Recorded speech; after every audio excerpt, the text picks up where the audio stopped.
Bueno, yo creo que es un campeonato diferente.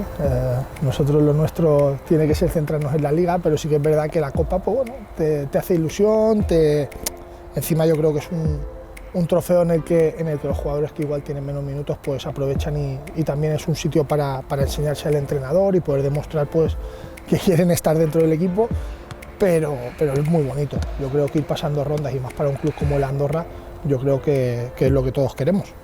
Bueno, no tengo ninguno tampoco, porque al final en los equipos que yo he jugado muchas veces la Copa del Rey y es verdad que no ha sido prioridad, porque en Liga pues igual con el Mallorca, con el Levante, con el Tenerife, estás jugando en la Liga por otros objetivos y cuando te toca la Copa del Rey quizás no le dan la importancia que se merece y no hemos pasado muchas rondas, esa es la verdad, pero bueno, hay muchos partidos, he tenido la suerte de jugar bastantes y marcar algunos.